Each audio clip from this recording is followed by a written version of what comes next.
Kanina pa umuulan at palakas ng palakas. Wala ba tong balak huminto? Nahihirapan na ako mag-drive ng kotse. Hindi ko na makita ang daan dahil sa lakas ng ulan. Nagiging zero visibility na. Ay, anong oras na Malapit nang gumabi. Mahihirapan ako lalo sa pagdadrive nito. Malayo pa naman ang lugar ni na Lola. Humanap muna tayo ng masisilungan, kuya. Baka may motorist hotel tayong makita sa bandang unahan. Doon na muna tayo magpalipas ng gabi. Bukas na tayo bumiyahe uli. Sabi kanina sa radyo, di ba? May namumuong sama ng panahon. Pero hindi naman kasama ang lugar na to sa babagyuhin. Kaya hindi ko inisip na uulan ng ganito kalakas dito. Oo nga, pero hindi ibig sabihin na ligtas sa ulan. Tangay ng hangin yan. Basta, humanap na tayo ng mapapalipasan ng gabi ha. Ayoko rin bumiyahe ng ganito ang panahon. Sige na, maghanap na tayo ng hotel. Tumingin-tingin ka rin dyan sa gawi mo, baka may makita ka. Dito ako titingin sa side ko. Sige. Grabe, ang lakas talaga ng ulan. Ang hirap tingnan ng daan. Ay, hala kuya, nakita mo ba ang punong yun? Mukhang babagsak ko. Ihinto mo na dito ang sasakyan. Baka sa atin bumagsak yan. Hindi pwede. Kung hihinto ko dito, hindi na tayo makakadaan. Malaki ang puno na yan at hindi natin maitatawid ang kotse. Kailangan kong itodong bilis ng takbo para makalagpas tayo bago pa bumagsak ang puno na yan. Hindi kuya, huwag mong gawin yan. Delikado. Kuya! Ayos, nalagpasan natin. Ang galing ko talaga mag-drive. Bakit ka matatakot driver tong kuya mo? Siraulo ka ba? Sinuwerte lang tayo. Kung hindi, kwento na lang tayo ngayon. Sorry na, huwag ka nang umiyak. Nakaligtas naman tayo Hindi pa tayo kwento. Gagawa pa tayo ng maraming kwento. Siraulo! Huwag mo nang uulitin yan ha! Ay, naku, isusumbong kita kay Papa. Sasabihin ko bara-bara kang mag-drive. Huy, wag naman. Parang di mo kilala si Papa. Babawian ako ng susi nun. Di mabuti. Wala na magdadrive sa'yo sa mga lakad mo. Kaya kong mag-commute no, kesa mamatay ng maaga. O bakit? Kapag ba magko-commute ka, mapapahaba ang buhay mo? Matatakasan mo ba ang kamatayan? Sige, daanin mo na naman ako sa ganyan. Isusumbong talaga kita. Nananakot ka pa ha? Hindi na, titigil na ako. Hindi ko na uulitin, promise. Siguraduhin mo lang. Yes nga po. Uy, tignan mo. Di ba hotel yun? Nasaan? Ayun Sandali, ihinto ko na sasakyan sa tapat ng gate. Hindi yan hotel, kuya. Bahay lang yan na malaki. Mansyon yan, Pero, ang creepy naman ng itsura. Tingnan mo ang pintura. Parang panahon pa ng hapon. Uy, baka haunted yan, Ayoko dyan. Humanap na lang tayo ng iba. Mag-drive ka pa. Hindi na. Palakas na ng palakas ang ulan Kahit hindi pa 6:00 ng gabi, dumidilim na ang paligid. Kanina pa tayo nasa biyahe, wala tayong nakita mga bahay. Ang huling bahay na nakita natin, ilang kilometro na ang layo. Baka malayo pa ang kasunod na bahay sa mansyon na to. Dito ka lang. Ako ang bababa at kakausapin ko ang nakatira dyan. Iabot mo sa akin yung payong. Nilagay ko doon sa likod. Kuya, iba ang nararamdaman ko sa lugar na to. Kakaiba ang presensya. Ang aura ng paligid. Nakakakilabot. Kakaiba ang klima. Nagtatayuan na ang balahibo ko dito. Tsaka, ramdam ko ang lungkot sa lugar na to. Binabalot ng kalungkutan ng buong lugar. Ayos! Ang hirap talaga kapag may kapatid kang abnormal. Huwag mo na kasing pakiramdaman. Lahat na lang kasi kinikilatis mo. Tao lang ang kinikilatis para hindi ka maloko ng mga manggagancho. Iabot mo na sa akin yung payong. Pero kuya... Nakita mo ba yung bumagsak na puno kanina? Tiyak, marami pa tayong pagdadaan ng ganun. Kaya dapat magpalipas muna tayo rito. Ikaw na nga nagsabi na ayaw mo nang bumiyahe, di ba? O tapos ngayon, ayaw mo rin dito? Gusto mo sa gilid na lang tayo ng kalsada. Kailangan nating unahin ang kaligtasan ng buhay natin. Mukha namang may nakatira oh. Nakasindi yung ilang ilaw ng magarang mansyon na to. Mukhang maraming kwento ang lugar na to ah. Interesting to. Ay nako, mahirap talaga kapag umandar na ang curiosity mo. Bahala ka na nga. Akin na yung payong para makababa na ako. Oh, heto na. Bahala ka dyan. Huwag mong sabihin hindi kita binalaan sa huli ah. Oo na, dami pang satsat eh. Hintayin mo ako dyan ah. As if namang lalabas ako ng sasakyan sa ganitong panahon oh. Go na. Pagkaabot ni Dayan ng payong ay kaagad namang bumaba ng sasakyan si Daniela. Lumapit sa gate ang binata at saka pinindot ng ilang beses ang doorbell. Maya-maya'y may nagsalitang matandang babae sa speaker na nakakabit sa gate. Pinaghintay siya nito sandali. Pagkatapos ay sinabing ipasok ang sasakyan kapag bubukas na ang otomatikong tarangkahang gawa sa bakal. Kaagad na bumalik si Daniel sa sasakyan matapos nilang mag-usap. Anong nangyari kuya?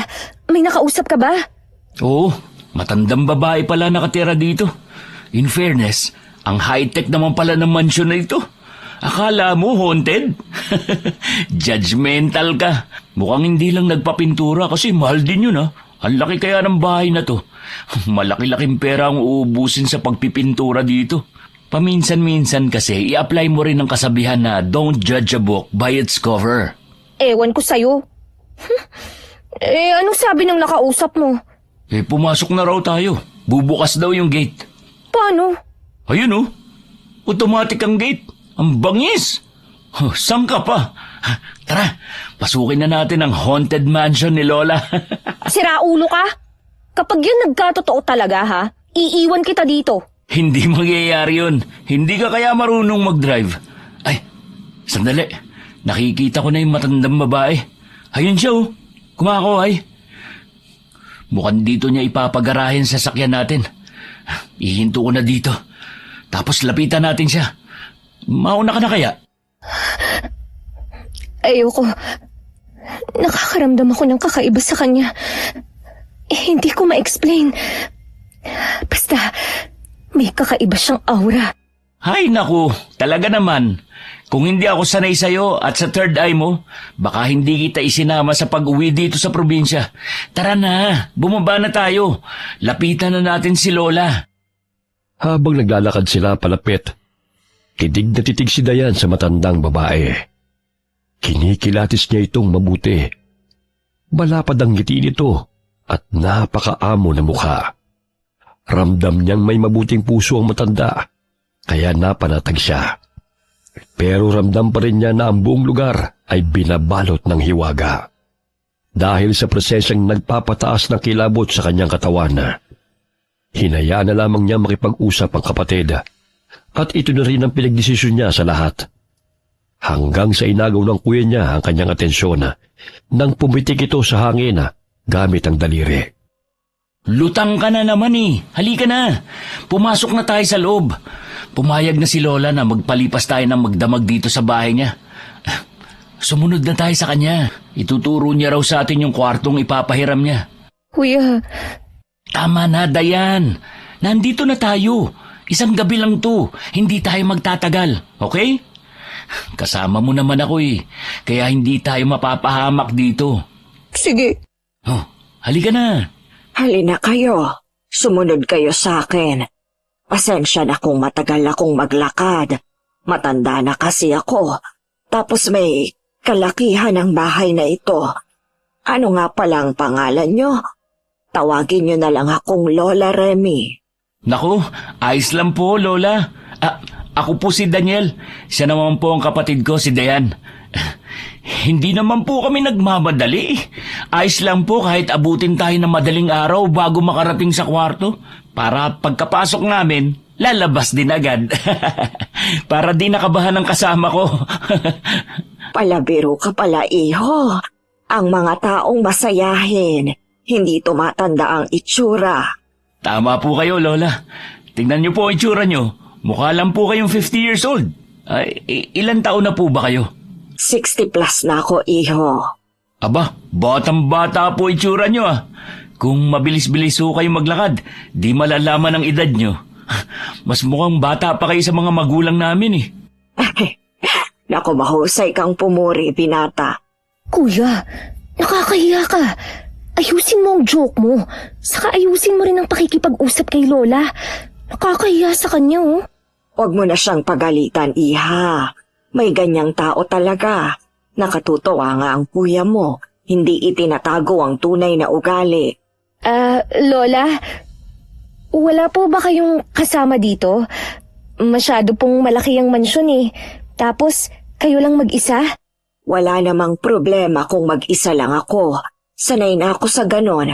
May mga cleaners na pumupunta rito once a week para maglinis. Wala po kayong asawa o anak?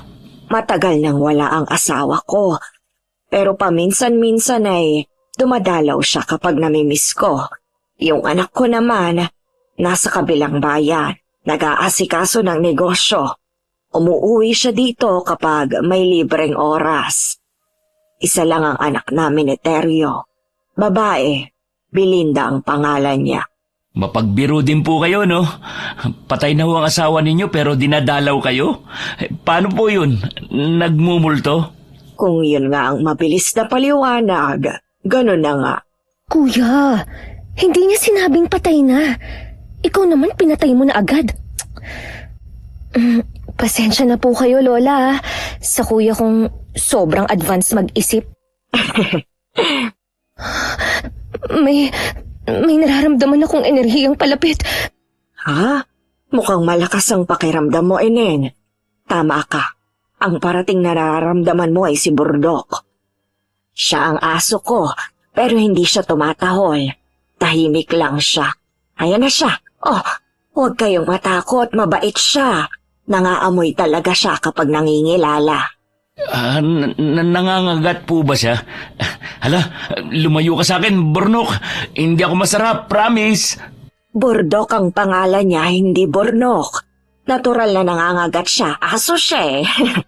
Naku po, kaibigan kami, Burdok. Hindi kami gagawa ng gulo. Makikitulog lang kami. Masama kasi ang panahon eh. Ayos lang ba sa'yo? Nakakatakot ang mata niya. Nanlilisik. Mukhang galit siya sa'yo, kuya. Huwag kayong matakot, mabait siya. Pero pinipili lang niya ang kakagatin. Saka kapag uutusan lang siya ng amo niya, mananakmal talaga. Amo niya? Di ho ba't kayong nag-aalaga sa kanya? Oo, pero hindi ako ang amo niya. Sino ho? Ang asawa ko, si Teryo. Lola, kapag po dumalaw si Lolo, pakisabi po, huwag nang magpakita sa amin, ha? Mahirap pong tumakbo sa labas kapag ganitong masama ang panahon. Hindi ko na kailangang sabihin. Tiyak na naririnig na niya. Nandito na tayo. Dito kayo magpalipas ng gabi sa kwartong ito. Pagpasensyahan na ninyo kung medyo maalikabok. Ang mga cleaners ay sa susunod na araw pa darating. Pero ang mga bedsheets, punda at kumot ay linggo-linggong pinapalitan kahit walang gumagamit. Naku, ayos lang po, Lola. Hindi po kami maselan. Malaking bagay na po ang may matulugang kami ngayong gabi. Salamat po talaga. Maiwan ko muna kayo. Mamaya ay pupuntahan ko uli kayo para sa hapunan. Sakto ang dating ninyo dahil oras na rin ang hapunan namin ni Burdok. Maghahain lang ako sa kusina. Huwag na po kayong mag-abala, Lola. Nakakahiya na po kung pakikikain pa kami. Hindi ko matitiis na hindi kayo kumain buong gabi. Bisita kayo. Natutuwa ko at nagkaroon ako ng mga bisita sa hindi inaasahang pagkakataon.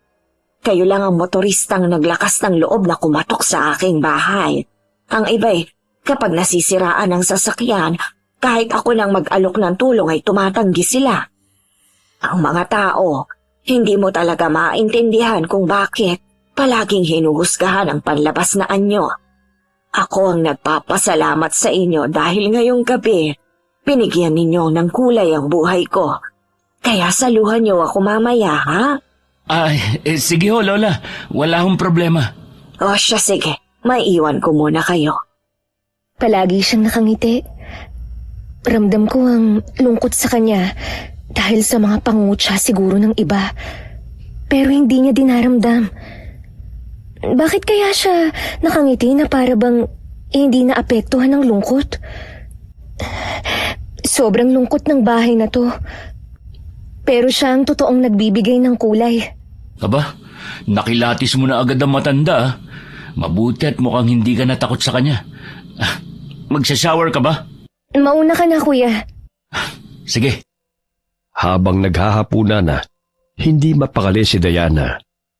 Panayang yuko niya na parabang may iniiwasan na. Habang si Daniel naman ay kampante sa pakikipag-usap sa matandang babae. Nagkasundo ang dalawa dahil sa pagiging kwela nila at bungis-ngis. Hindi maiwasan ni Diana hindi pansinin ang alagang aso na matandang babae. Habang lumilipas ang bawat minuto, ay ramdam niyang parang nakikipagtitigan ang aso sa kanya. Hanggang sa mapansin niyang may kakaiba na sa mata nito. Nag-iiba na ang kulay. Nagiging kulay pula na at halos hindi na kumukurap. Nakatitig lang ito sa kanya na parabang kinikilati siya. Lalo siyang hindi nakampante dahil kakaiba ang enerhiya ng asong yun. Ramdam niyang hindi ito ordinaryo. Pakiramdam niya ay dalawa na ang nakatitig sa kanya. Nang matapos ang hapunan, kaagad siyang nagpaalam sa dalawa na mauna nang pumasok sa silid. Tumulong naman si Daniel sa pagliligpit ng pinagkainan bago pumasok sa kanilang kwarto. Ayos ka lang ba? Yung totoong sagot? Hindi, kuya. Pasensya na. Kasalanan ko kaya hindi ka kampante. Hindi ko nararamdaman ang nararamdaman mo eh. Kanina ka pa balisa. Napapansin ko yun. Nililibang ko si Lola para hindi kanya mahalata. Nakakahiya sa kanya kung pag-iisipan natin siya ng hindi maganda. Nagmagandang loob siya sa atin. Alam ko naman yun. Sorry na, dahil sa ganito ako. Lilipas din naman to eh. Ilang oras lang naman ang meron sa isang gabi. Bukas, aalis tayo agad. Oo, promise. Matulog ka na. Babantayan kita. Hindi pa ako inaantok. Ikaw na lang ang maunang matulog. Sigurado ka? Oo, kuya. Ayos lang ako. Mauna ka nang matulog kasi driver ka. Kailangan mo ng pahinga. Sisiguraduhin ko lang na nakasarang mabuti ang pinto. Hayan, nakalock na. Ikinawit ko na rin ang kadenang panlock. Mabuti at merong ganito. Mag-relax ka lang, okay? Sinusubukan ko naman eh. Kanina, yung aso, kakaiba kong tumingin. Parang naninilatis. Tsaka, parang hindi lang siyang nakatingin sa akin. Parang dalawa sila. Ganun ba? Ay, iwasan mo na lang ang aso na yun kung hindi maganda ang pakiramdam mo sa kanya. Paano? Huwag kang lalabas ng kwartong to hanggang bukas ng umaga. Sige. Oh, dating gawi ah. Kagaya ng kapag nakikitulog tayo sa bahay ng mga kaibigan natin o kamag-anak. Huwag kang lalabas ng kwarto kahit anong ingay ang marinig mo, okay? Oo, kuya. Kaya ko na to. Okay, sabi mo eh. Gisingin mo ako kapag may kailangan ka ah. Oo, salamat. Mahigit isang oras na ang lumipas ay hindi pa rin nakakatulog si Diana. Habang ang kuya niya ay mahimbing na. Pabaling-baling siya sa kama at nagtatakip pa ng unan sa ulo. Pero hindi pa rin siya dalawin ng antok. Pumangon na lamang siya para uminom. Pero walang tubig na dinala ang kuya niya sa silid. Wala na ring laman ang tumbler niya. Nanunuyo ang lalamunan niya sa uhaw sa di niya malamang dahilan. Wala siyang nagawa kundi gisingin ang kapatid para magpasama sa kusina. Ano ba yun? Parang hindi pa ako nakakatulog ng matagal, Diana. Pasensya na, kuya. Pero nauuhaw talaga ako eh. Bakit kasi hindi ka nagdala ng tubig dito sa kwarto? Nakalimutan ko kasi. Isa pa, hindi natin bahay to. Sa bahay lang natin ginagawa maglagay ng tubig sa kwarto eh. Samahan mo na ako, please. Sabi mo gisingin kita kapag may kailangan ako. Ayan, pinaalala na nga ang bala niya. Ito na, babangon na. Yun, mauna kang lumabas ha. Ha? Huwag ka nang umangal. Basta dito lang ako sa likod mo. O sige na nga, pero huwag ka nang kumapit ng ganyang kahigpit. Balak mo bang punitin ang sando ko? Matras ka muna, bubuksan ko ang pinto. Bakit madilim? Natural, walang tao rito. Malakas sa kuryente kapag inilawan ng buong bahay. Pero paano tayo makakakita niyan? Sobrang dilim naman. Sandali, kumuha muna tayo ng flashlight. Kahit yung cellphone ko, may flashlight yun. Hintayin mo ako dyan, ah. Oo, sige na. Tsaka bakit naman ako magpapauna? Ikaw ang nauuhaw. Ikaw na lang kaya ang pumunta sa kusina, kuya. Kuha ka na lang ng tubig. Tumigil ka nga. Samahan mo ko. Natatakot ka rin, no? Bilisan mo na lang kayang kumuha ng flashlight. Inuuna mo pa yung daldal eh. Eto na. Tara na. Mauna ka nang maglakad, ah. Ikaw mauna. Ikaw may hawak ng flashlight eh. Adi ikaw na ang maghawak. Eto. Ay, talaga naman. Akin na nga. Kuya, nakikita mo ba yung nandun sa unahan? Ha? Nasaan? Huwag mo nang ituro sa akin kung ikaw lang din ang nakakakita. Ayoko nang maulit yung dati na hindi ko naman nakikita. Pero dahil sa kakasabi mo, nakita ko na rin tuloy yung multo. Ay, teka. Multo ba ng asawa ni Lola Remy yung nakikita mo? Hindi. Ay, buti naman. Ano pala? Yung aso ba? Naalaga niya? Ano nga pangalan nun? Burdok. Oh, yun nga. Hindi rin siya. Anong nakikita mo? Malaking kandila na parang lumulutang. Kumagalaw, kuya. Ano? Saan banda? Ayun, oh. Hindi mo ba nakikita? Ang laki naman ng kandila na yun. Parang kasing laki ng braso ko. Kandila nga. Nakikita mo na? Oo. Dapat kasi hindi mo na tinuro eh. Heto na naman tayo. Mukhang tama ka nga. Haunted nga yata ang mansyon na ito. Tutukan mo ng liwanag ng flashlight, kuya. Ano ka ba? Baka mamaya kung ano pa makita natin eh. Tama na yung kandilang may sindi na lumulutang. At parang papunta sa kwarto ni Lola. Diba doon ang kwarto niya? Sabi niya kanina habang naghahapunan tayo. Hindi ko alam. Hindi naman ako nakikinig sa usapan niyo eh. Pero... Naku po, ayan na yung pero mo na yan. Kapag ganyan ang simula mo, tsak tatakbo na tayo niyan. Siguradong yun na ang kasunod. Sabihin mo na, tatakbo na ba? Ha? Hindi ako nakakaramdam na nakakatakot ang kandila. Ano? Magaan ang presensya niyan. Hindi ko maipaliwanag. Akala ko ba ayaw mong tutukan ng flashlight? Oo nga, pero dahil sa panginginig ng kamay ko, naitutok ko nang hindi sinasadya. Tingnan mo, lumulutang yung kandila at wala talagang humahawak. Hindi ka talaga nakakaramdam ng takot dyan. Parang himatay na ako eh. Bumalik na tayo sa kwarto. Bukas ka na lang uminom. Pero, delikado sa akin ang hindi makainom ng tubig. Sige ka. Baka mangyari ang nangyari noon. Hindi ako nakainom kaya muntik na akong sapian. Diyos ko, ngayon pa talaga nanakot. May kumatok sa pinto ng silid ng matanda. Narinig mo, kuya? Hindi ako bingi. Narinig ko rin. Doon na huminto ang kandila. Hala, nagbukas ang pinto. Pero, hindi naman pinagbuksan ni Lola. Anong gagawin natin, kuya? Tumakbo at bumalik sa silid? Si Lola! Baka kumapano siya! Di ba sabi mo naman hindi nakakatakot ang kandilang yun? Ay di ibig sabihin, walang mangyayaring masama. Tara na, bumalik na tayo sa kwarto.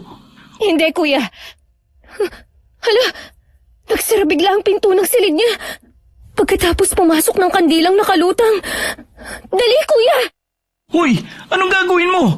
Bakit ka tumakbo dyan? Dayan! Huwag mong katukin ng ganyang kalakas. Nakakahiya sa matanda. Tumigil ka nga. Kuya, hindi ordinaryo ang nakita nating yun. Oo nga, pero hindi ka dapat nang bubulahaw ng tulog. Teka, mukhang bubuksan na niyang pinto. May pumipihit ng doorknob mula sa loob. May problema ba? Bakit kayo kumakatok? May kailangan ba kayo? Lola, ano po kasi... Ano yon? Hindi mo rin masabi, no? May nakita po kaming lumulutang na kandila kanina. At dito po pumasok sa kwarto nyo. Nag-aalala lang po kami. Aba, nasabi niya nga. Pero hindi siguradong paniniwalaan siya. Ganun ba? Nakakatuwa ka namang bata. Masyado kang maalalahanin. Natakot ba kayo? Sa itsura niyong yan, mukhang natakot nga kayo. Halik kayo, pumasok muna kayo sa loob. Tingnan niyo kung may kandila ang lumulutang sa silid ko. Pasensya na po kayo ah. Ayos lang yon. Naiintindihan kong pag-aalala ninyo. Kahit ako'y ganyan din ang gagawin ko. Matatapang kayo, ha? Imbis na magtago dahil sa takot, mas inalala ninyo ang kapakanan ng iba. Halika, pumasok kayo sa loob. O ano, may nakita ba kayong kandilang lumulutang? Naku, pasensya na po kayo, Lola. Mukhang namalikmata lang po kami kanina. Hindi kayo na malikmata. Totoo ang nakita ninyong yon. Po, anong ibig niyo sabihin? Ganyan ang nangyayari dito sa bahay kapag parating na ang asawa ko. Madilim kasi palagi sa bahay dahil hindi talaga ako nagbubukas ng ilaw para makatipid sa kuryente. Kaya gumagamit siya ng kandila para tanglawan ang lalakaran niya. Nakita ninyo ang isa sa mga kakayahan niya. Pero dahil siguro sa naramdaman niyo siya, hindi na siya tumuloy. Bakit nga pala gising pa kayo? Nauuhaw po kasi si Dayan. Kukuha po sana kami ng tubig sa kusina. Ganun ba? O sige, halina kayo. Sasamahan ko kayo. Si Burdok po? Nasaan siya? Baka kasama ng amo niya. Maya-maya nandyan na rin yon. Halina kayo sa kusina. Hindi na kumibo ang magkapatid. Pero nagkatitigan sila. Hindi nila alam kung paanong paniniwalaan ang sinabi ng matanda. Sumunod sila sa kusina at kumuha ng isang pitsa ng tubig at 2 baso. Pagkatapos ay dumiretso na sila sa kanilang silid at doon nag-usap. Ang weird niya, di ba? Oo. Imbis na itanggi ang mga sinabi natin, pinatotohanan pa niya. May saltik ba siya? Kung may saltik siya kuya, ganun din ba tayo? Nakita nating pareho eh, di ba? Oo nga. Pero, bakit niya aaminin? Tapos, gawa raw ng asawa niya? Nagmumulto ang asawa niya? At sanay na siya ron? May saltik nga siya. Gusto ko nang umalis dito. Baka hindi lang yun ang maranasan at makita natin. Nasaan na ba ang rosary ko na ikinikwintas ko palagi? Saan na ba yun? Ito, nasa bag ko. Kailangan ko itong isuot. Para kasi akong sinasakal dito sa bahay na to eh. Binabalutan ng kung anong enerhiyang bahay na ito. Nararamdaman kong ang enerhiyang yun ay parang bombang nagbibilang. Naghihintay lang ng pagkakataong sumapok. Anong ibig mong sabihin? Buhay, kuya. Kukuha ng buhay ang bahay na ito. Huwag mo nga akong takutin ng ganyan. Hindi kita tinatakot. Yung matandang babae, napakahina na ng presensya niya. Parang nagbibilang na lang siya ng araw. Ibig mong sabihin, totoong sinasabi niyang nagmumulto ang asawa niya? Hindi kaya sinusundo na siya? At yung aso, hindi siya aso, kuya. Iba ang presensya niya. Hindi kagaya ng sa normal na aso. Kakaiba ang enerhiya niya. Ang lakas ng kapangyarihan niya. Parang hindi siya taga rito. Natatakot ako. Parang, huwag naman sana. Punong-puno ng hiwaga ang bahay na ito. Anong iniisip mo? Sabihin mo sa akin. Palagi kitang pinaniniwalaan. Alam mo yan. Hindi ko alam kung tama ako. Pero sana nga mali. Ang asong yun, parang siya ang kumukuha sa natitirang buhay ng matanda. Hindi siya alaga, kuya. Para siyang... Si kamatayan? Sana'y mali ako. Nasa panganib si Lola. Kailangan natin siyang tulungan. Nililin lang siya ng mga kababalaghan dito sa bahay niya. Dahil siguro sa pangungulila niya sa asawa at tapos mag-isa lang siya rito. Inisip niyang asawa niya ang palaging dumadalaw sa kanya. Kaya siguro sobrang gaan ng presensya niya. Kasi pinaniniwalaan niya ang hindi totoo. Anong gagawin natin, kuya? Iligtas natin ang matanda. Pero paano? Hindi ko rin alam. Wala tayong alam sa mga multo. Holy water lang ang dala ko tsaka maliit na Biblia. Palagi kasi akong nagdadala ng ganito lalo na kapag malalayo ang biyahe. Pero kapag ginambala at nilabanan natin ang gumagawa nito, baka mas maging delikado, kuya. Pero hindi natin siya pwedeng pabayaan na lang. Alam ko na, bukas, kausapin natin si Lola. Kumbinsihin natin siya na pauwiin ang anak niya. Masama ang panahon at mag-isa lang siya rito sa bahay. Kailangan niya ng kasama. Ibig sabihin, magtatagal pa tayo rito? Ayokong kalabanin ang konsensya ko, Dayan. At saka, hindi ba sabi mo, ang kakayahan mong yan ay gift. Tinanggap mo na. Alam mong ibinigay yan sa iyo para magligtas ng buhay. Hindi natin siya pwedeng pabayaan at iwanan na para bang hinayaan nating kunin siya ni kamatayan. Isang araw lang siguro, kuya. Baka pwede na yun. Kapag umuwi na ang anak niya, iwanan na natin sila. Oo, pwede na yun. Siguro, kaya inabutan tayo ng masamang panahon dito kasi may kailangan tayong gawin. Tatakot ako. Ako rin naman, pero kailangan nating magpakatatag. Magtiwala tayo sa Diyos. Ililigtas natin siya sa tulong ng Panginoon. Maagang nagising ang magkapatid kinabukasan. Kaagad na lumapit si Daniel sa bintana para sumilip sa labas. Napailing siya dahil masungit pa rin ang panahon. Inaya na niyang lumabas ng silid ang kapatid, kaya sabay silang pumunta sa kusina. Naabutan nila roon ang matandang babae na nagluluto ng almusal. O, gising na pala kayo. Nakatulog ba kayo? Pero sa tingin ko ay hindi. Halata sa itsura nyo na namahay kayo. Good morning ho, Lola. Nagluluto ho ba kayo ng almusal? At tulungan ko na po kayo. Hindi na, patapos na rin naman ako. Isa pa bisita ko kayo. May tubig na mainit dyan sa termos, mga kape at asukal din sa tabi ng termos. Magtimpla na kayo ng kape nyo. May creamer din kung naglalagay kayo. Maya-maya mag-aalmusal na tayo. Araw-araw po ay ganito ang ginagawa nyo, Lola. Hindi po ba kayo naiinip dito? Wala kayong ibang kasama at kausap maliban kay Burdok eh. Ay, nako. Sino ba nagsabi na wala akong kausap araw-araw? Yung anak ko nga katatawag lang kanina sa telepono. Bukod doon, may mga kaibigan din ako nakakausap sa telepono. Linggo-linggo may mga nagpupunta ditong tao. Kagaya ng mga cleaners at saka labandera. Yung tagalinis ng hardin. Ayaw ko talaga na may permis akong kasama dito sa bahay. Bakit po? Dahil baka matakot sila. Naranasan naman ninyo kagabi, hindi ba? Siguradong aatakayin sila sa puso kapag silang nakaranas noon. Kaya kayong dalawa matapang kayo. Akala ko talaga aalis na kayo kagabi. Baka nga iniisip ninyo nasisiraan ako ng bait. O siya, sandali at maghahain lang ako. Tulungan ko na po kayo. Huwag niyo na po akong pigilan. Masama ho ang panahon ngayon, Lola. Bagyo na po siguro masamang panahon. Hindi ho ba uuwi ang anak nyo? Kapag umalis po kami, wala kayong kasama rito. Dapat po, pinauwi nyo na siya. Oo, kausap ko nga kanina. Ang sabi niya uuwi siya ngayong araw. Nag-aalala nga siya sa akin. Ikinuwento kong nandito kayo. Bahagyang nawala ang pag-aalala niya dahil may kasama ako. Ibinalita niya sa akin na marami na palang nagtumbahan na puno sa kalsada. Kaya hirap nang dumaan ang mga sasakyan. Mukhang matatagalan kayo dito sa bahay. Hindi kayo makakadaan. Ho?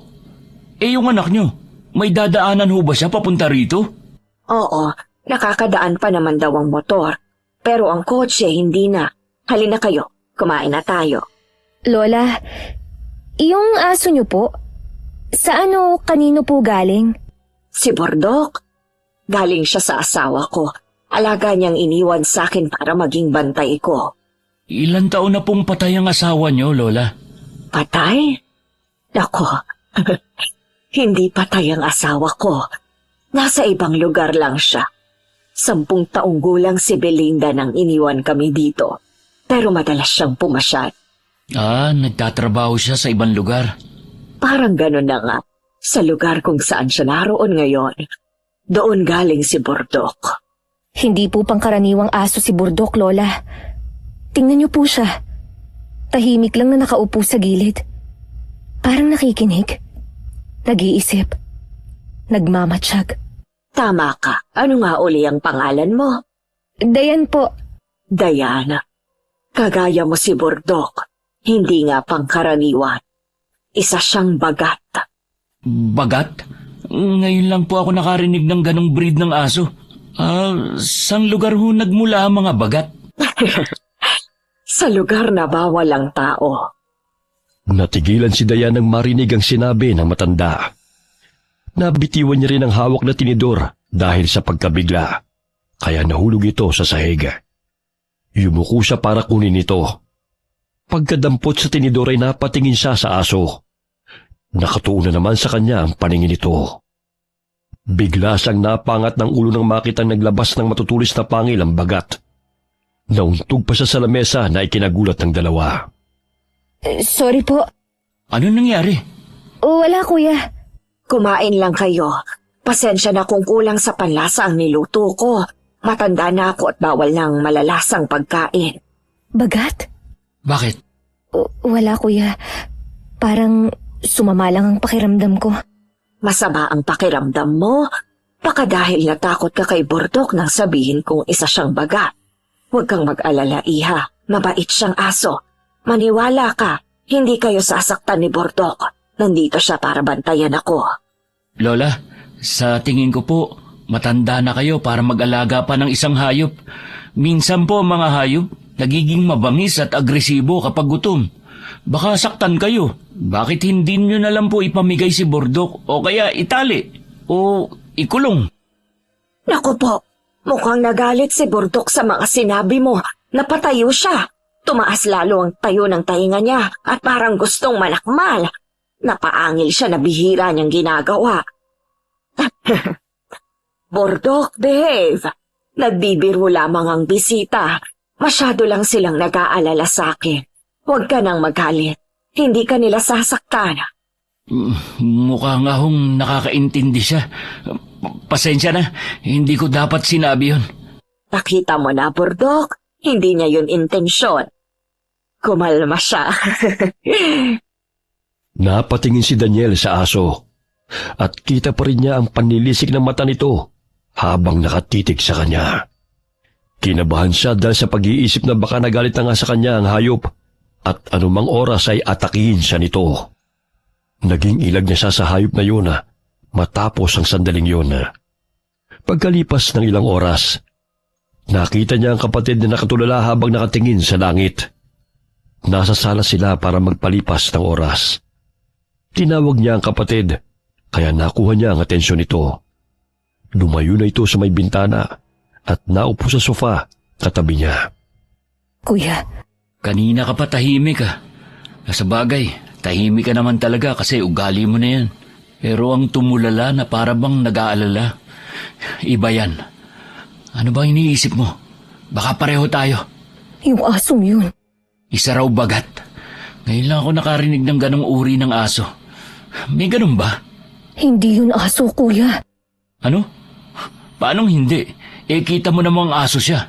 Ang mga bagat ay isang nilalang na nagpapanggap na hayop. Engkanto sila na alaga ng makapangyarihang nilalang. Oo, tama. Mababait nga sila. Huwag lang gagalitin o aatakihin. Pero... Paano mo naman nalaman yan? Mahilig akong magbasa ng libro, di ba? Hindi ka kasi palabas eh. Pangit naman kasi mga binabasa mo. Mga nakakatakot. Kailangan ko yun. Para alam ko ang mga nakikita kong kakaiba. Bakit para kang kinakabahan? Kung mabait naman pala mga bagat na yun.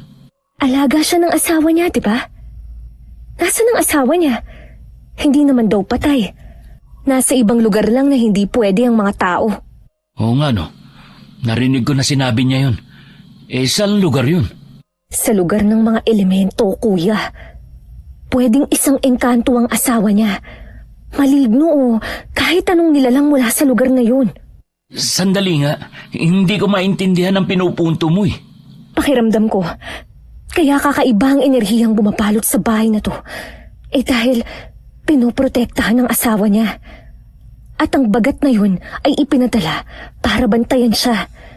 Mata niya sa bawat oras. Kaya pala, sa tuwing tumitingin ng asong yun sa akin, parang dalawang nilalang ang nakatingin sa akin. Umalis na tayo rito, kuya. Wala naman tayong dadaanan. Marami na raw nagtumbahan ng mga puno, di ba? Isa pa, masama pa rin ang panahon at parang mas tumindi pa ngayon. Kanina pa rin ako tumitingin sa cellphone para tawagan sina mama at papa, pero wala namang signal dito. Napapaisip pa ako sa anak niya. Oh, bakit? Kinakabahan ako. Anong klaseng nilalang siya? Tao ba o engkanto? Darating daw mamaya, di ba? Umalis na tayo rito, kuya. Kahit sa kalsada na lang tayo magpalipas ng oras. Baka may iba pang bahay na pwede nating silungan. O kaya may hotel na tayong makita. Baka kung anong mangyari sa atin kapag dumating ang anak niya. Kung ganun ang sitwasyon, ibig sabihin, wala sa panganib ang matandang babae? Hindi ko alam, kuya. Nagkukuluhan na ako. Pero wag na nating alamin ang lahat. Napansin mo ba?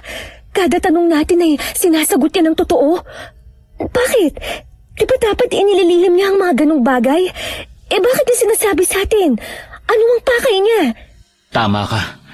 Ayoko sana siyang pag-isipan na masama kasi sobrang bait niya. At hindi ako nakakaramdam ng bigat ng loob. Pero mas dapat nating isipin ang sarili nating kaligtasan. Huwag na nating hintayin ang anak niya. Umalis na tayo rito. Sige, hahanapin ko lang si Lola at magpapaalam ako. Iniwan ni Daniel ang kapatid para hanapin ang matanda. Nakita niya ito sa mini library. Nakapinid ang pinto, kaya nalaman niyang naroon ang matanda. Nakatungtong ito sa isang upuan at inaabot ang isang aklat na nasa mataas na pwesto ng bookshelf. Dali-daling pumasok si Daniel nang makita niyang mawawala ng panimbang ang matanda. Dahil sa pag-aalala niya na baka mahulog ito, ay aagapan niyang saluhin na. Pero nahuli siya.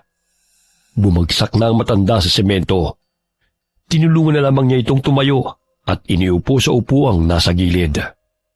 Lola, ano pong ginagawa niyo? Delikado yun sa kagaya niyo. Tignan niyo po, nahulog kayo. May napilay ho ba sa inyo? Ikaw naman masyado kang nag-aalala. Gusto ko lang namang kunin ang librong yon kasi masarap magbasa kapag umuulan at habang nagkakape. Aayain ko sana si Diana magbasa ng libro. Napansin ko kasi na mukhang naiinip siya. Pero hindi po kayo dapat tumutungtong sa upuan. Plastic pa naman yun. Madulas talaga yun. Matanda na po kayo. Wala ho bang masakit sa inyo? Dapat kasi inutos nyo na lang sa amin ang pagkuha sa libro. Ikaw talaga'y masyado kang maalalahanin. Salamat. Sige na nga't pakikuha mo ng librong yon. Yung magkatabi na yon. Magbabasa kami ng sabay ni Dayan. Sige ho. Alin ba rito? Ito ba? Oo, tama yan nga. Naku, aray ko! Mukhang naspray ng paa ko ha. Ho, naku. Yan na nga ba sinasabi ko eh. Akin na ho't hihilutin ko. Meron ba kayong pambenda dito? Dapat mabendahan agad to para hindi lumala. Doon sa cabinet na yon, medicine cabinet yon. Pakitingin mo na nga, apo. Sige po. Huwag muna kayong tatayo ha. Eto po pala yung libro.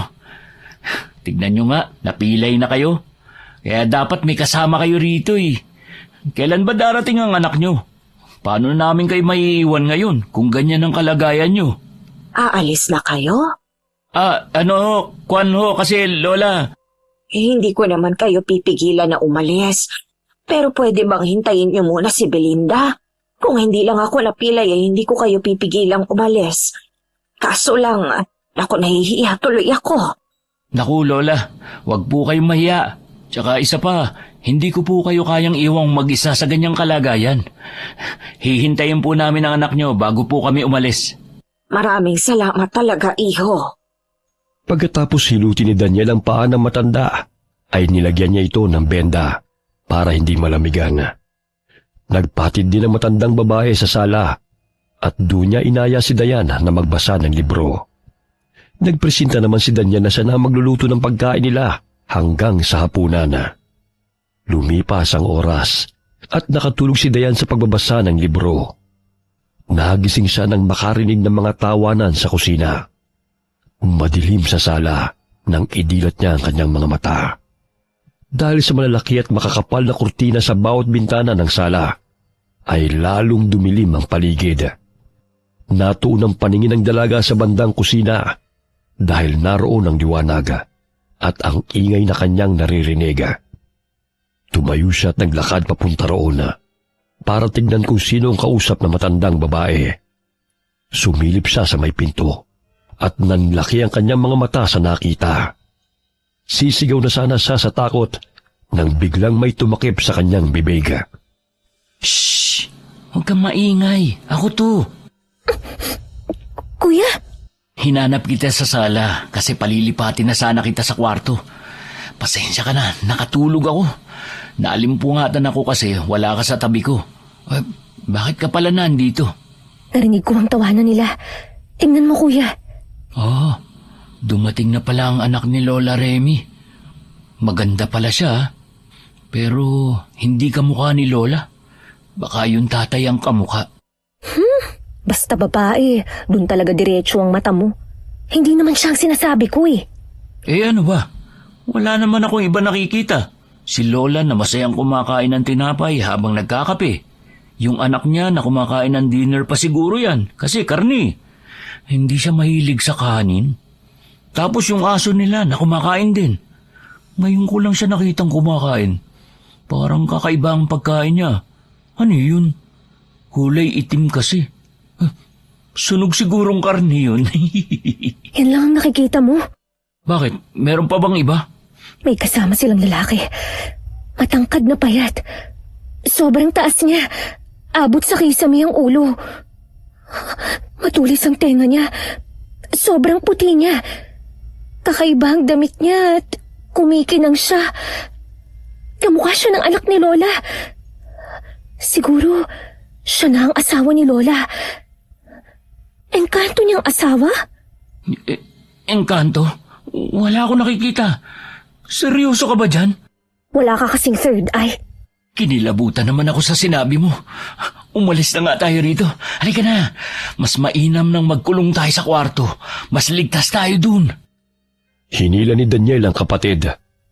Pero dahil sa pagmamadali nila, nasagi ni Dayan ang isang display ng malaking figurin. Bumagsak ito at nabasag. Natapakan din ni Dayan ang mga basag na piraso, dahilan para matumba siya. Napatingin sila sa kusina dahil natahimik ang mag-anak. Patakbo na sila nang biglang bumukas ang ilaw. Napatingin sila sa mga lumapit sa kanila. Anong nangyari? Naku, Lola, pasensya na po kayo kung nabasag namin ang mamahalin yung display. Madalim po kasi kaya natabig namin. Hindi nyo kasalanan.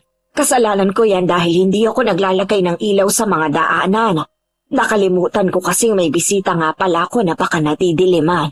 Sandali mo kung may sugat siya sa braso. Nako, ayos lang po. Mababaw lang naman po ito eh. Ang lahat ng sugat ay nagiging delikado kapag hindi nagamot agad, kahit mababaw pa o malalim. Lumapit ka sa akin, gagamutin ko ang sugat mo. Nako, wag na po. Ayos lang po talaga. Huwag ka nang mahiya, Dayan. Ipagamot mo na kay Belinda ang sugat mo. Magaan naman ang kamay niya kaya hindi ka masasaktan. Belinda, huwag mong takutin ang bisita natin, ha? Si Mama naman, mukha ba ako nakakatakot na halimaw? Sa kagagamutin ko lang ang sugat niya. Magpapasalamat na rin ako sa kanila dahil sinamahan kayo ngayong nagsusungit ang panahon. Halika na. Dayan ba ang pangalan mo? Siya naman ay si... Ako si Daniel. Hello. Hi, Daniel. Mabuti at nakauwi ka na. Mapapanatag na kaming umalis dahil may kasama na si Lola dito. Aalis na kayo kaagad? Hindi pa tayo nakakapag-banding. Kauuwi ko lang. Dito muna kayo kahit isang araw pa, pwede ba? Kasi, baka hinahanap na rin kami sa amin. Hindi ko sila makontak dahil walang signal. Baka dahil sa sama ng panahon. May telepono kami. Pwede niyo silang tawagan. Palipasin niyo ang sama ng panahon bago kayo bumiyahe. Sa nadaanan ko kaninang kalsada, hindi pa sila tapos magtanggal ng mga punong bumuwal sa daan. Baka ilang araw pa yon bago matapos lahat. Magpalipas muna kayo rito hanggang sa humina ng malakas na ulan. Pagkatapos ninyo dyan maggamutan ng sugat, ayain mo sila Belinda na sumabay sa ating mag-midnight snack. Nako, busog pa naman po kami. Maggatas na lang kayo, tsaa o kaya ay chocolate. May dala akong tinapay. Tikman ninyo. Paborito ni Mama ang braso ni Mercedes. Ako kasi ang ibang braso ang paborito. Ha? Masyado kang seryoso, Dayan. Tapos ko nang gamutin ang sugat mo. Halina kayong dalawa. Saluhan niyo kami. Ano yung kinakain mo, Ate Belinda? Bakit parang may dugo pa ang karning yan? Rare medium to. Gantong paborito kong luto sa karne. Ewan ko ba sa anak kong yan? Abay mula ng kung sino-sinong negosyante ang kinakausap niya sa mga meeting.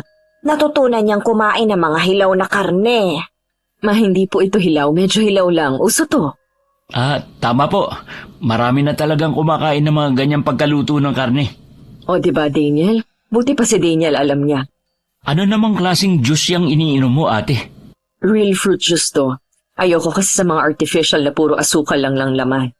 Nag-extract lang ako kanina ng prutas. Nakakatakot po ang kulay. Parang dugo. Gusto mong tikman? Ha? Naku, ayoko po. Ayos na po ako sa hot chocolate.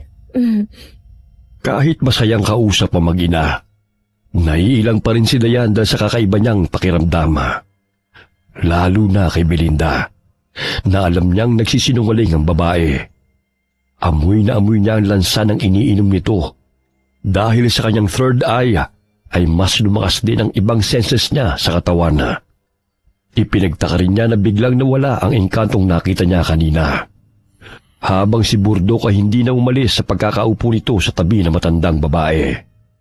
Dahil sa pakiusap ni Belinda na manatili pa sila ng isang araw, ay nahiya ng tumanggi ang magkapatid. Pinagbigyan nila ito at nakisilamuha sa mag-ina buong araw. Hapon na makaramdam sila ng antok, kaya maagang nakatulog ang magkapatid. Nagising si Dayan nang makarinig ng mga pagaspas ng pakpak ng malaking ibon sa labas ng bintana ng kanilang silid. Tumayo siya para hawiin ang kurtina. Nanlaki ang mga mata niya nang tumambad sa kanyang paningin ang kakaibang nilalang. Kaagad niyang ginising ang kapatid dahil sa kanyang takot. Bakit? Bakit ka nang gigising? Pupunta ka na naman ba sa kusina? Sa bintana, kuya! Sa bintana? Sa bintana ka naman pupunta? Pambihira naman, Dayan. Sa dami ng pupuntahan mo sa bintana pa. Ano yun? Magtatanan ka? Tingnan mo sa bintana, kuya! Ay, leche! Ano yan? Anong klaseng nilalang yan? Aswang! Aswang yan, kuya! Aswang? Anong aswang? May pakpak yan eh. Hindi naman yan manananggal kasi buo naman ang katawan niya. Tingnan mo ang tuhod niya. Putol, diba? Manananggal yan, kuya! Manananggal? Sa bewang nahahati yun, tangi ka ba? Kuya! Kuya, sisirain niya yung salamin ng bintana! Aswang nga yan! Uri yan ang manananggal na kung tawagin ay iki. Sa tuhod yan napuputol. Kailangan ko pa ba talagang mag-explain ngayon, ha? Paalisin mo siya! Paano ko paalisin? Kapag binuksan ko sa salamin ng bintana, tiyak na makakapasok siya. Ayan, isinara ko na lang yung kurtina. Tara na sa labas. Kisingin natin si Lola at si Ate Belinda. Delikado na ang mansyon. Inaatake tayo ng aswang. Kuya, sandali! Huwag mo akong iwan dito! Dalihan mo na! Dali-dali silang tumakbo papunta sa silid ni Lola Remy. Kinalampag nila ang pinto. At matapos ang ilang minuto, ay pinagbuksan na sila ng matanda. Hinatak sila nito papasok sa silid at sinabihang wag nang lumabas. Doon na sila pinatulog ng matanda sa silid nito, pero hindi naman sila nakatulog hanggang sa sumapit ang umaga. Sabay-sabay silang nagpunta sa kusina para mag-almusala. Tahimik sila at hindi nagkikibuan hanggang sa dumating si Belinda. Bakit ganyan ang itsura ninyo? May problema ba? May umataking aswang kagabi. Talaga? Pumasok ba ng bahay? May nasaktan ba sa inyo? Doon ko sila pinatulog kagabi sa aking silid, kaya naging maayos ang lahat. Bakit po inaatake ng aswang ang bahay niyo? Kung ano-ano na lang ang nangyayari dito. May bagat, may engkanto, ngayon aswang. Anong sinabi mo? Saan mo nalaman ang lahat ng yan? Ako ang nagsabi sa kanila. Ma, Bakit mo naman ginawa yon? Hindi mo na dapat sinasabi sa iba kung anong lihim ng pamilyang to. Anong mangyayari pagkatapos nito? Kung iniisip mo, ate, na ipagkakalat namin ang mga nalaman namin, nagkakamali ka. Hindi kami ganun. Hindi ko rin naman gustong malaman ng mga yun eh. Sadyang nalalaman ko dahil sa third eye ko. Ang engkantong nakita ko, siyang tatay mo, diba? Alaga niya ang aso niyong bagat. Okay na sana eh. Pero yung aswang, bakit may aswang? Bakit kayo inaatake ng aswang? Tsaka, hindi dumating ang tatay mo para tumulong. Hindi basta-basta dumarating si Teryo. Mahirap lumabas mula sa mundo nila. Hindi ganun kadali yun, Dayan. Paano na po kayo niyan? Kung sakaling babalik po ang aswang na yon, paano nyo lalabanan ng halimaw na yon? Wala pa naman kayong panlaban dito. Walang asin, walang bawang, walang kalamansi, walang kahit ano bukod sa mga kutsilyong mapupurol na. Ma, bakit mo naman hindi sinabi sa akin na wala nang kahit ano dito sa kusina? Palagi akong tumatawag tapos hindi mo sinasabi ang mga kulang dito sa bahay. E di sana nasasabihan ko si Aling Baby na bilhan sa palengke lahat ng kailangan dito. Ngayon pa talagang walang kahit ano? Pasensya na anak, matanda na ako. Hindi ko na naisip ang mga yan. Isa pa hindi ko naman kailangan dahil ayoko sa mga pagkain na malalasa. Ay, paano nang gagawin natin ngayon? Daniel, pwede bang isa pang pakiusap? Huwag muna kayong umalis. Kung may aswang, tiyak na babalik siya dito. Dalawa lang kami ni Mama ang narito. Hindi namin alam kung paano lalabanan yon. Pero hindi ko rin naman alam kung paano lumaban, ate. Ngayon lang ako nakakita ng aswang. Hindi ko nga yun alam eh. Si Dayan lang ang nagsabi sa akin. Kahit na hindi ka marunong lumaban, ang mahalaga may kasama kaming lalaki. Kapag bumalik si Papa, sigurado kong lalabanan niya ang halimaw na yon. Pero isang beses sa isang buwan lang siya umuuwi. Ano? Paano na to? Wala tayong alam na panlaban.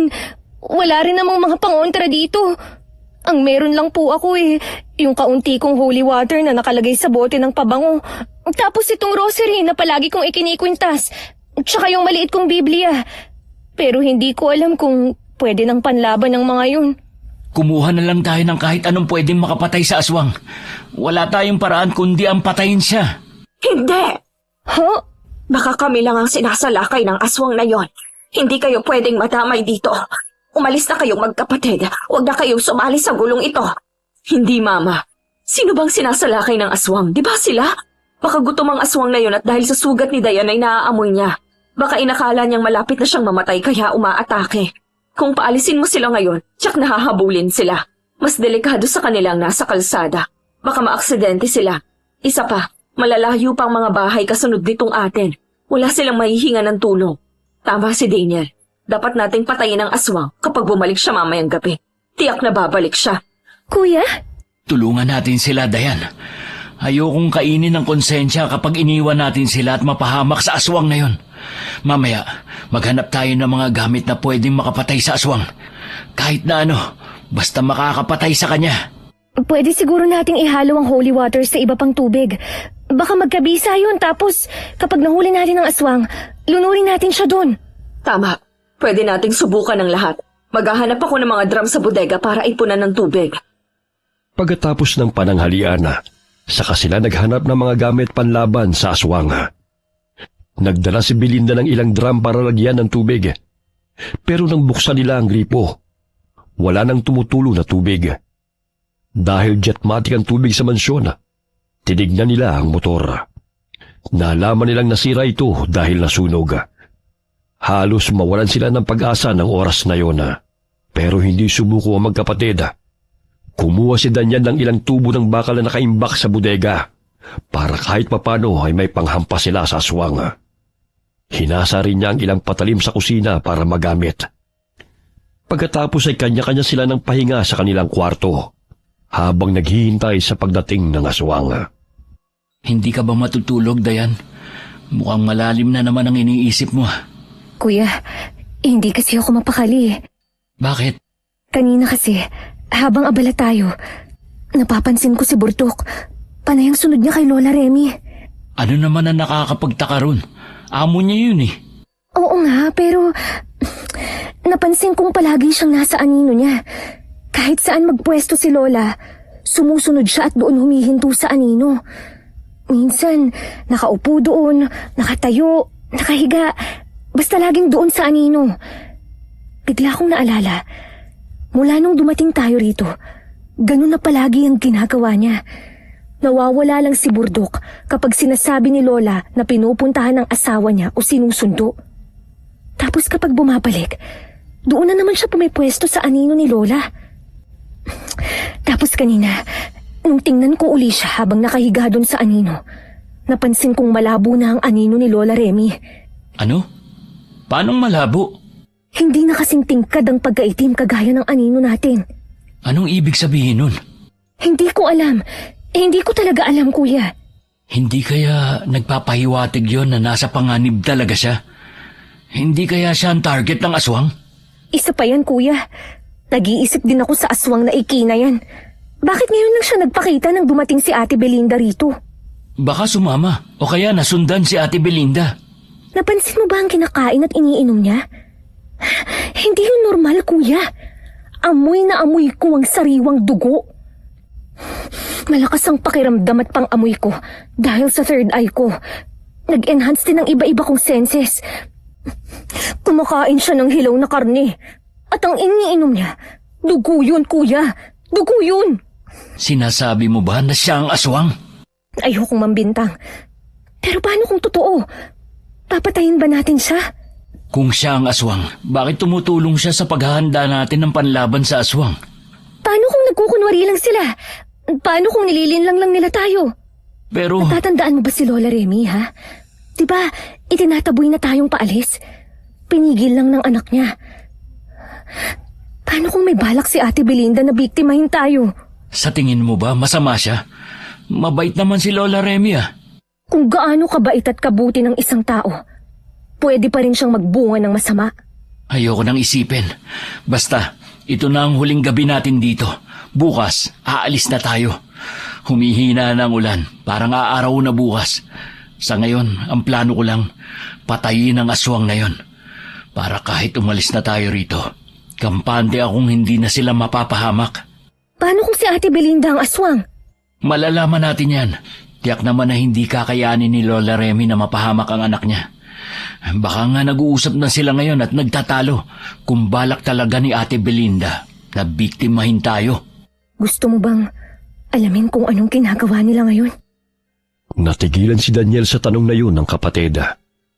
Matapos ang ilang segundong titigana, nagpasa silang silipin na mag-ina para malaman kung anong ginagawa ng mga ito. Dahan-dahan silang lumabas ng silida at maingat silang naglakad sa loob ng mansyon habang papunta sa silid ni Lola Remy.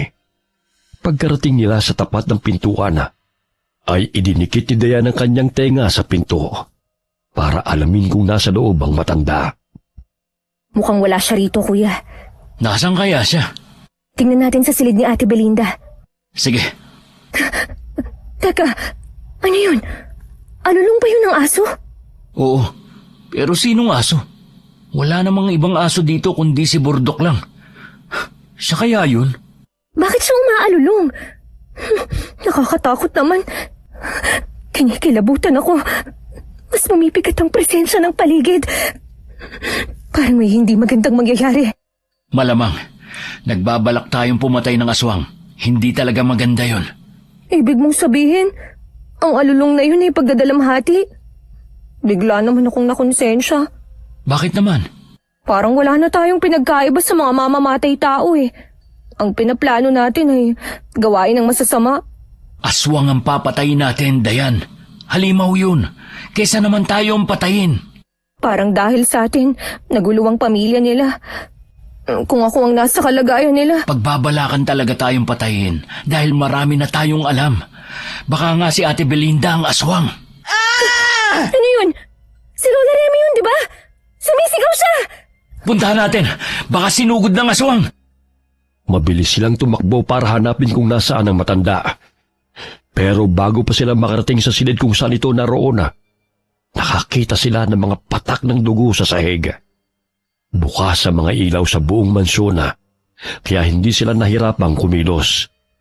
Isa yun sa plano nila para matalo ang aswang. Kaya binuksan ni Lola Remy ang mga ilaw para maliwanag ang paligid. Sinundan nila ang mga patak ng dugo sa sahig hanggang sa makita sila ng pares ng putol na paa. Pero naglalakad ang mga ito. Dahil hindi nakikita ang daan, walang direksyon ang paglalakad ng mga paang yun. Bawat hakbang ay bumabangga, kaya tumatalsik ang mga dugo sa sahig. Ano yan? Pa? Alam ko, hindi naman yan ang ibig ko sabihin. Sino nagmamayari niyan? Bakit nandito sa loob? Hinayaan niyang pakalat-kalat dito. Nakakilabot. Isipin mo, makakita ka ng putol na paang naglalakad. Mula yan sa aswang na iki. Kung ganun, nakapasok na siya sa loob ng mansyon. O baka talagang nasa loob na ang aswang sa simula pa lang. Hayaan na natin yan. Puntahan na natin si Lola Remy. Baka kung ano na nangyayari sa kanya. Sandali, kuya. Ano na naman? Wiwisikan ko ng holy water ang paa na to. Tama. Gawin mo na. Oh, bakit ka natigilan? Paano kung kay Ate Belinda to? Dapat ba siyang mamatay?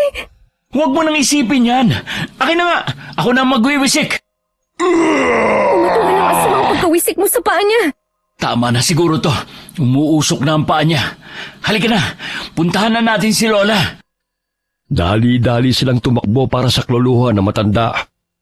Pagdating nila sa mini garden kung saan naroon si Lola Belinda, kitang-kita nila na inaatake ito ng aswang. Nagpupumilit pumasok ang aswang sa loob ng bahay, pero pinipigilan ng matanda. Kaagad silang lumapit para iligtas si Lola Remy. Bitiwan mo siya, halimaw!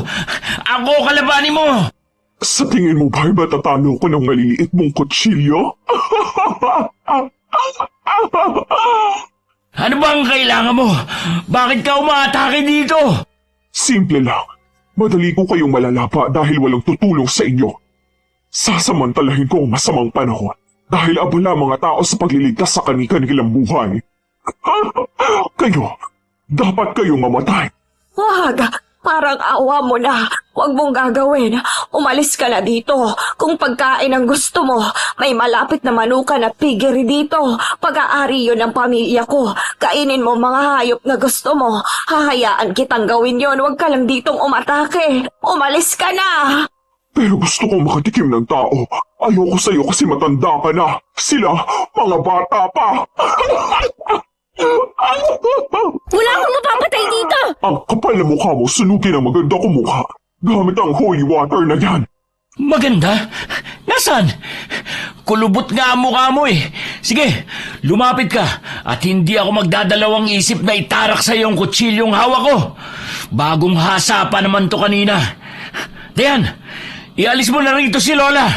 Ako nang haharap sa aswang na to. Sige, kuya. Mag-iingat ka, ha? Mabilis yan lumipad. Puntiryahin mo ang pakpak niya para bumagsak, tsaka mo saksakin ang puso. Oh, akong bahala. Aba, may alam ka pala kung paano ako talunin ha, pero hindi ninyo magagawa. Lumilipad-lipad ito sa iba't ibang direksyon, saka biglang susugod. Walang magawa si Daniel kundi ang yumuko at magtago. Panay ang halakhak ng aswang habang nakalutang sa ere. Umiiyak naman si Lola Remy habang nakikiusap na itigil na ang labanan. Gusto niyang lapitan ng dalawa, pero pinipigilan siya ni Diana. Dahil hindi makali si Daniela, inutusan niya si Diana kunin ang itinabi nilang tubo. May kahabaan yun at magagawa na niyang sungkitin ang aswang gamit ang tubo. Sumunod naman si Diana at sandaling iniwan na matanda. Kaya nagkaroon ng pagkakataon si Lola Remy na pumunta uli sa mini garden. Tama na, pakiusap. Hindi pa ako handa para dito. Hindi ko kaya. Alam kong mangyayari ito pero wag ngayon. Hindi ko pa kayang makita. Umalis ka na. Pakiusap. Lola, ano pa sinasabi niyo? Umalis na kayo rito. Baka hablutin kayo ng aswang at hindi kagad kita makuha. Lumilipad siya. Sandali, bakit panay ang alulong ni Bordok? Kaya ba hindi siya tumatahol kasi alulong ang alam niyang gawin? Hoy, Bordok! Tama na pag-alulong mo! Sa ganito pa talagang oras kung kailan gabing-gabi. Nakakakilabot ka. Tigilan mo yan! Naku po, bakit namumula ang mata ni Burdok? Ha? Nagliliyab na parang uling ang mga mata niya. Anong klaseng nilalang ba yan? Kuya! Heto na ang tubo! Akin na! Tapos, ilayo mo na rito si Lola! Lola, dito po tayo sa loob ng mansyon. Huwag na po tayong makisali dyan. Delikado po. Huwag niyong patayin ang aswang. Itaboy niyo lang. Alalahanin niyong may buhay din siya. Tao rin naman ang aswang, di ba? Hindi naman natin alam kung bakit at paano siya naging aswang. Kung papatayin siya, paano na ang pamilya niya hindi na siya uuwi? Maghahanap sila hanggang sa mapagod. Lola! Hoy, aswang! Kung talagang ayaw mo pang mamatay, umalis ka na dito. Huwag ka nang babalik. Pero kung patuloy kang aatake, wala na akong magagawa kundi ang itarak sa iyo ang tulis ng tubo na ito. Kahit breadwinner ka pa ng pamilya nyo. Kaya bago mangyari yon, bibigyan pa kita ng pagkakataong mabuhay. Pinapatawa mo ko, lalaki. Walang pagkakataon sa akin. Masyado na kayong maraming alam. Dapat sa inyo'y mabura na sa mundong to. Hindi kasi dapat kayo nakikialam sa buhay ng may buhay. Wala kaming pinapakialamang buhay ng iba. Tamang hinala ka. Talaga ba? Pues malalaman nyo rin yan. Muling naglaban ang dalawa. Kahit malakas ang aswang ay pinilit pa rin ni Daniel na labanan ito. Bawat atake nila sa isa't isa ay walang humpay na atungal naman ni Burdok ang umaalingaw sa paligid na lalong nagdala ng kilabot. Napapatalsik si Daniel ng mga atake ng aswanga gamit ang tulis ng pakpak nito at mga kukong ikinakalmot sa binata. Hindi siya tinitigilan ng aswanga hanggat hindi nasasakmal sa leeg. Napasigaw naman si Dayan nang makitang sinasakalan ng aswang ang kuya niya at maya-maya'y sinakmal na nito ang leeg ng binata. Naghagilap si Dayan ng pwedeng ipanghampa sa aswang na iki. Nang makita niya ang tubo na nabitiwan ng kapatid, ay kaagad niya itong kinuha. Pero pinigilan siya na matanda sa dahilan na baka siya ay saktan ng aswanga. Naghilahan ang dalawa hanggang sa matumbang matandang babae sa lupa. Binitiwan naman ni Dayan ang tubo para tulungan si Lola Remy. Inalo niya ito dahil walang humpay sa pag-iyak sa hindi niya malamang dahilan. Napatingin siya sa bagat dahil nakatayo lang ito habang panay ang atungal.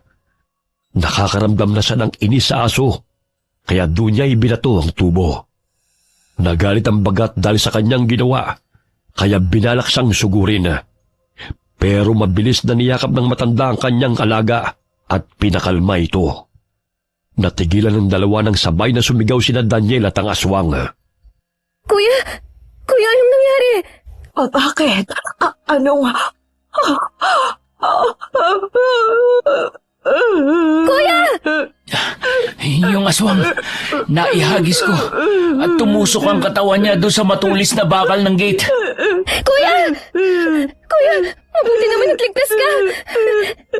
Pero, ang laki ng sugat mo sa leeg. Ang bilis ng pagtagis ng dugo. Lola Remy, baka po mamamatay na ang aswang na yan. Pero si Kuya, malaki po ang sugat niya. Kailangan po niyang magamot agad. Lola, bakit po ganyan ang iyak niyo? Kuya, halika. Tatalian ko ang leg mo nitong tela na pinunit ko sa damit ko. Kailangan maangkat ang dugo.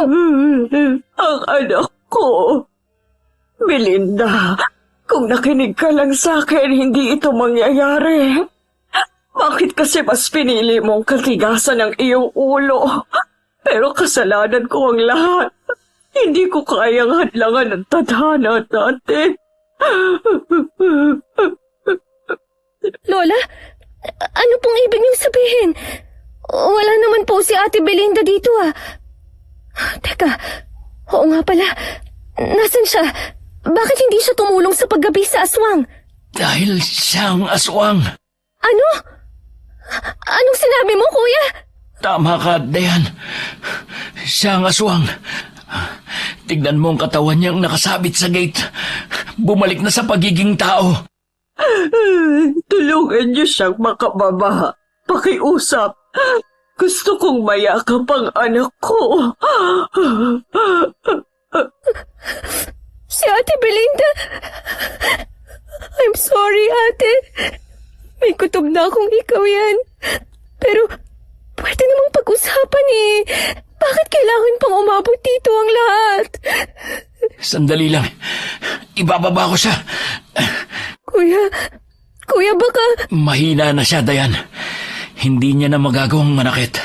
Tsaka isa pa, nasaan yung tao na siya? Pagkababa ni Daniel sa katawan ng babae, kaagad na lumapit si Lola Reby sa kanyang anak at mahigpit itong niyakap habang humahagulgul.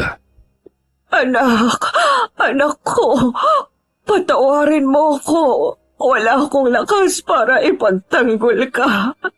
Hindi ko kayang labanan ang kapalaran ng pamilya natin. Akala ko ay kaya ko nang harapin ang sitwasyong ito eh. Pero hindi pala. Hindi ko kayang makita ka sa ganitong sitwasyon. Masakit ito para sa akin. Ma, alam naman natin ang kahihinatnan ng lahat, di ba? Darating tayo dito. Sabi ko naman sa'yo na handa ka na. Ginusto natin to. Saka hindi naman ako mawawala. Katawan ko lang ang mamamatay. Maya-maya, si Papa, darating na siya para sunduin ako. Sorry, Ma. Kung mauuna ako sa'yo, hindi ko gustong mauna, pero ganun talaga. Ang tadhana ay palaging may sorpresa. Magpakatatag ka, ha? Babalik kami ni Papa para sunduin ka. Mahal na mahal ka namin. Palagi kaming dadalaw sa'yo hanggang sa dumating ang araw na isasama ka na namin doon sa kabilang mundo. Belinda! Anak ko! Anak ko!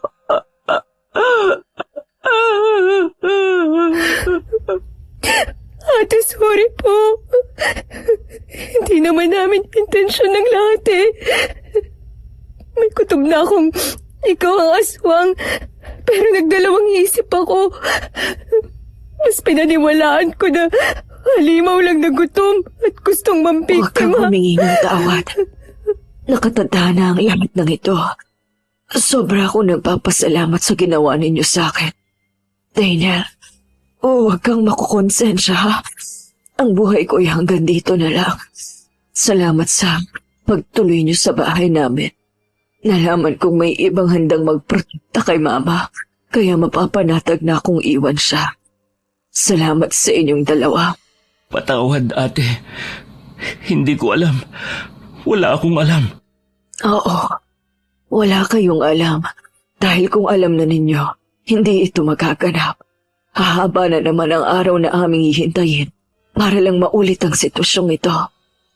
Mama, si Bordok, sinasalubong na niya si Papa. Nandiyan na si Papa. Ako'y sasama na sa kanya, ha? Magpapakatatag ka dito. Mahal na mahal kita, Mama. Belinda! Anak ko! Belinda!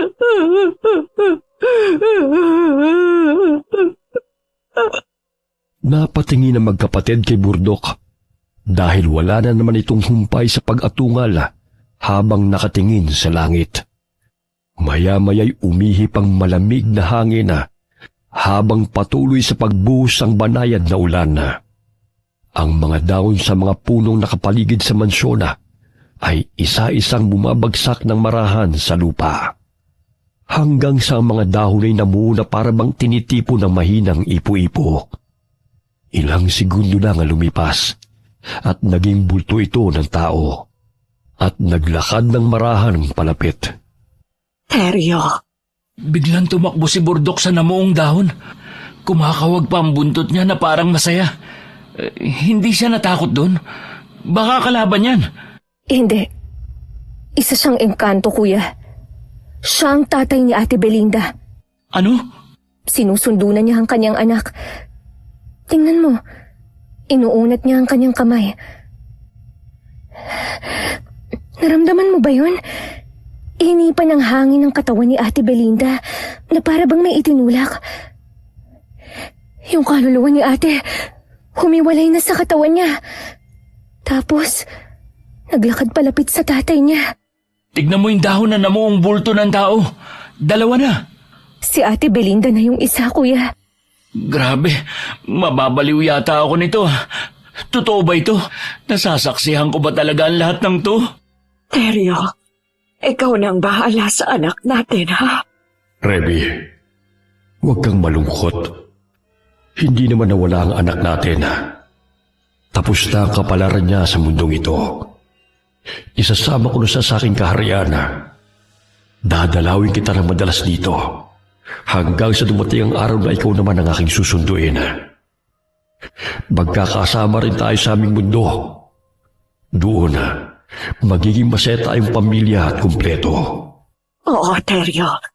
Maghihintay ako sa pagsundo mo sa akin. Sana ay hindi na yun magtagal. Gusto ko na ring sumama sa inyo. Pwede bang ngayon na lang? Hindi pa panahon, Remy. Ang buhay mo rito sa mundo ng mga tao hindi pa tapos. Huwag kang mainip. Magiging buo rin tayong pamilya. Burdok, mabuti kang bantay. Ipagpatuloy pa ang pagbabantay sa kanya hanggang sa dumating ang araw na susunduin ko na kayo. Darating ang araw na makakauwi ka na rin. Ngayon, naiintindihan ko na ang lahat. Ako rin. Pero bakit kaya hindi pa pwedeng isama si Lola? Mag-isa na lang siya dito sa mansyon. Paano na? Tiyak na malulungkot siya. Lungkot? Yung lungkot, lalong bumibigat ngayon. Si Lola. Dayan, umaalis na sila. Iniwan na nila si Lola. Lola, pumasok na po tayo sa loob. Basang-basa na po tayo ng ulan eh. Umalis na po sila. Baka po magkasakit pa kayo. Halina po kayo. Kahit anong pakiusap ng dalawa sa matanda, ay hindi ito umalis sa tabi ng bangkay ng kanyang anak. Sumilong naman ang magkapatid at kumuha si Dayan ng gamot para lunasan ang sugat ni Daniela. Hanggang sumapit ang umaga at sumikat ang araw, ay naroon pa rin si Lola Remy sa tabi ng labi ng kanyang anak. Nasaksihan ng magkapatid kung paanong tinunaw ng sikat ng araw ang katawan ni Belinda. Unti-unti itong nasunog hanggang sa tuluyang naging abo. Tinipo ni Lola Remy ang abo ng kanyang anak at inilagay sa isang maliit na banga. Saka pa lamang siya pumasok sa loob ng bahay at inilagay ang banga sa altar. Nagsindi siya ng kandila at nag-alay ng dasal. Nakalalay lang ang magkapatid sa matanda hanggang sa nagsabi itong magpapahinga na sa kwarto niya. Ano na kaya mangyayari ngayon kay Lola? Base sa aura niya, matatag siyang babae. Malalagpasan niya to. Pero nagtataka talaga ako. Di ba ang mga engkanto kapag gusto nilang kunin ng isang tao, nagagawa nila? Gusto naman ni Lolo Teryo na kunin si Lola Remy, di ba? Bakit kaya hindi pa niya isinama? Pagising ni Lola, itanong natin sa kanya. Sa tingin ko, ikukwento na niya sa atin ang buong kwento. Sa ngayon, gusto ko na ring matulog. Hapon na magising ang magkapatid. Kaagad silang lumabas ng silid para kumustahin ang matanda. Nakita nila itong nasa kusina at nagluluto ng hapunan habang masayang kinakausap si Burdok. Lola? Oh, kayo pala. Gising na pala kayo. Maupo na muna kayo riyan. Malapit na akong matapos sa pagluluto.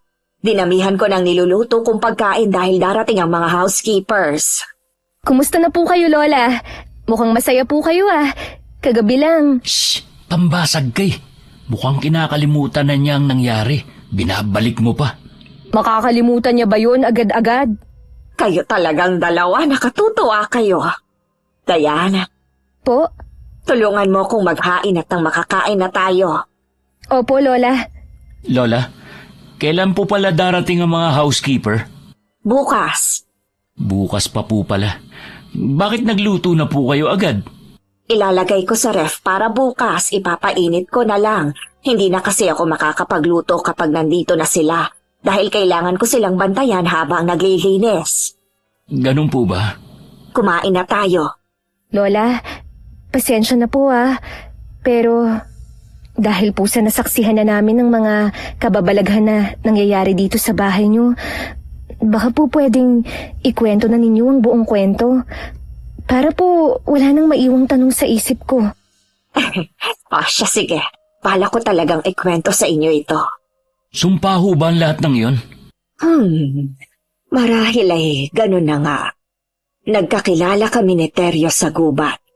Kasama ko ang mga barkada ko noon na pagkatuwaan namin na maligo sa talon. May maganda kasing falls doon.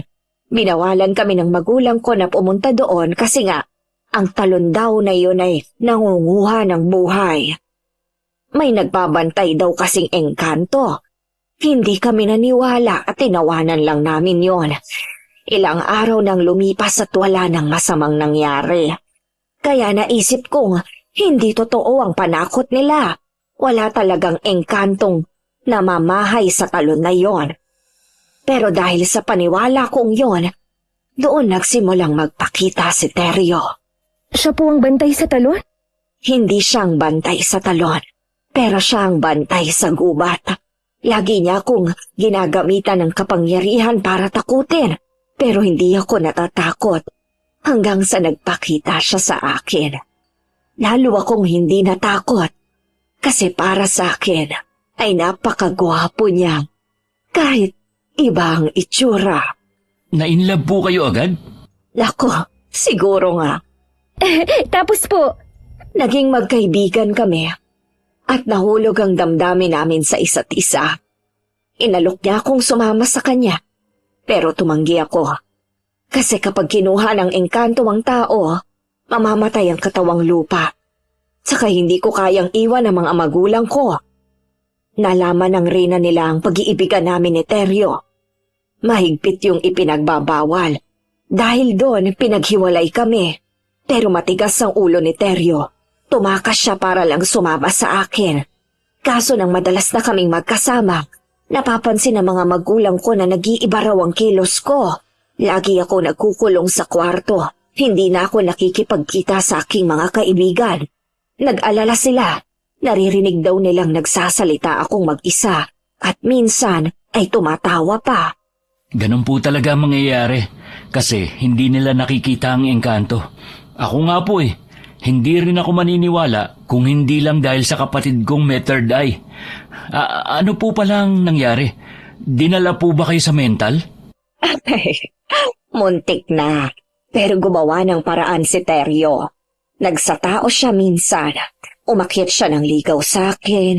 Niligawan pati ang mga magulang ko. Dahil gwapo siya, mabait, at masipag. Nakuha niya ang loob ng mga magulang ko. Naging mag-asawa kami. Nabuntis ako. Pero may isa kong kaibigan na nainggit. Lumapit sa isang mambabarang para isumpa ako. Ang tinabla ng ritual nila ay ang aking anak. Ginawa nilang aswang. Dahil doon ay bumalik si Teryo sa kaharian nila para humingi ng tulong sa kanilang reyna. Pero hindi siya tinulungan. Dahil bawal makialam ang mga engkanto sa problema ng mga tao. Gusto kaming isama ni Teryo sa kanila, pero hindi pwedeng pumunta si Belinda dahil aswang siya. Mangyayari lang na makapunta siya doon ay kapag namatay na siya. At yun ang hinintay namin, ang pagkakataon kung kailan yun magaganap. Paano niyo po nalalaman kung kailan? Dahil kay Burdok, may kakayahan siyang makita ang hinaharap. Isa siyang makapangyarihang bagat. Nagkakaintindihan sila ni Teryo at sinasabi naman ni Teryo sa akin ang mga magaganap sa hinaharap. Kaya alam ko na ang mangyayari bago pa kayo kumatok sa bahay ko. Nang makita ko kayo, alam kong isa sa amin ni Belinda ang magpapaalam sa mundo. Pero hindi ko sukat akalain na siya ang mauuna. Masakit para sa akin bilang ina. Ayokong makitang mamatay ang aking anak. Pero matapos kong umiyak ng umiyak, naisip kong tama ang naging kapalaran niya. Hindi na siya maghihirap dito. Magiging masaya na siya doon. Kayo po, kailan po kayo susunduin ni Lolo Teryo? Hindi naman po sa nagmamadali ako Curious lang po ako. Sa oras na maubos na ni Burdok ang pagkain sa aking anino. Yun kasi ang kapalit ng hiniling namin sa kanya. para makita ang hinaharap. Ngayon, naiintindihan ko na po ang lahat. Kung bakit lumalabo ang inyong anino at bakit palaging nandun si Burdok. Hindi ko po alam kung malulungkot ako o matutuwa.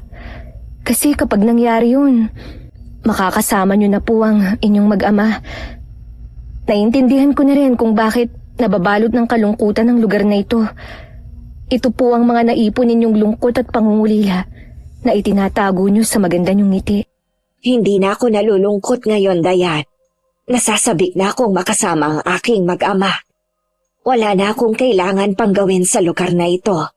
Nagpapasalamat ako sa inyong pagdating dahil winakasan ninyo ang paghihirap ng aming pamilya. Yun po ba ang dahilan kung bakit wala kayong itinago sa amin para maisakatuparan ang kung ano man ang dapat maganap? Pasensya na kayo kung ginawa ko yon. Hindi ko rin po alam ang mararamdaman ko ngayon. Pero natutuwa po akong malaman ang kwento nyo. Hindi ko po ito makakalimutan. Salamat po. Kinabukasan, nagpaalam ng magkapatid sa matanda. Magang na ang kanilang kalooban na iwan siya.